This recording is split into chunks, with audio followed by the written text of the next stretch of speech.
Hi dears, welcome to Aisha's creations. ഇന്ന് ഞാൻ വന്നിട്ടുള്ളത് നല്ല കിടിലൻ ഒരു ഇഫ്താർ ഡ്രിങ്കിൻ്റെ റെസിപ്പിയുമായിട്ടാണ്.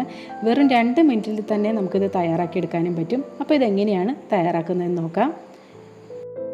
അപ്പോൾ ഈ ഡ്രിങ്ക് തയ്യാറാക്കുന്നതിന് വേണ്ടിയിട്ട് ഞാനിവിടെ ഫ്രീസറിൽ വെച്ചിട്ട് കട്ടിയാക്കി എടുത്തിട്ടുള്ള ഒരു കവർ പാലാണ് കേട്ടോ ചേർക്കുന്നത്. അതായത് 2 കപ്പ് പാല്, 1/2 ലിറ്റർ പാല്.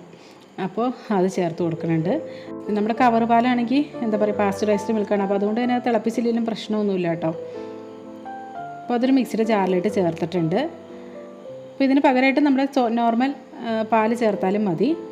കട്ടയാക്കണം എന്നൊന്നുമില്ല. കട്ടയാക്കുമ്പോൾ നല്ല തിക്കായിട്ടുള്ള ജ്യൂസ് നമുക്ക് കിട്ടും. പിന്നെ ഇതിനകത്തേക്ക് ഞാൻ മധുരത്തിന് പകരമായിട്ട് ചേർക്കണത് കുറച്ച് ഈന്തപ്പഴം 10 മിനിറ്റ് നേരം ഒന്ന് സോക്ക് ചെയ്തെടുത്താണ്. ഒരു കുറച്ച് വെള്ളത്തിലൊന്ന് ഇട്ട് വെച്ചേർന്നാണ്. അപ്പോൾ ആ വെള്ളത്തെ ഇതിനകത്തേക്ക് ചേർക്കാം കേട്ടോ.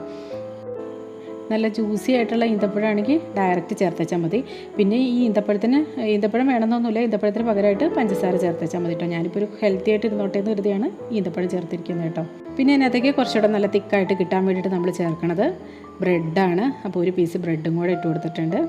ഇനി ഇതിനകത്തേക്ക് നമ്മുടെ മെയിൻ ഇൻഗ്രീഡിയൻ്റ് ആയിട്ടുള്ള നമ്മുടെ ബൂസ്റ്റാണ് ഇട്ട് കൊടുക്കുന്നത്. അപ്പോൾ ഒരു കവർ, അതായത് ഒരു 5 രൂപയുടെ പാക്കറ്റാണ് ഇട്ട് കൊടുക്കുന്നത്.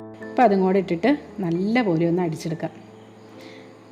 അപ്പോൾ ഇതിൻ്റെ സെർവിങ് ഗ്ലാസ് ആണെങ്കിൽ നമുക്ക് വേണമെങ്കിൽ ഇതുപോലെ ഈ ബൂസ്റ്റ് പൊടി ഇട്ടിട്ടൊന്ന് ഗാർണിഷ് ചെയ്തെടുക്കാം. ചുറ്റിനും ഇങ്ങനെ ഒരു കാണാനൊക്കെ ഒരു ഭംഗിയായിരിക്കും. എന്നിട്ട് നമുക്ക് ഈ അടിച്ചു വെച്ച ജ്യൂസ് ഈ ഗ്ലാസ്സിലിട്ട് ഒഴിച്ചു കൊടുക്കാം. എന്നിട്ട് ഇതിൻ്റെ മുകളിലും കുറച്ച് ബൂസ്റ്റിൻ്റെ പൗഡറൊക്കെ ഇട്ട് കൊടുത്തൊന്ന് ഗാർണിഷ് ചെയ്തെടുക്കാം. അപ്പോൾ അതാ ഇത്രയേ ഉള്ളൂ. നല്ല ടേസ്റ്റി ആയിട്ടുള്ള ബൂസ്റ്റ് കൊണ്ടുള്ള ജ്യൂസ് റെഡി ആയിട്ടുണ്ട്. അപ്പോൾ ഇതെല്ലാവരും ഒന്ന് ട്രൈ ചെയ്ത് നോക്കൂ കേട്ടോ. ഇഫ്താറിനൊക്കെ കുടിക്കാൻ പറ്റിയ നല്ലൊരു ഡ്രിങ്കാണിത്.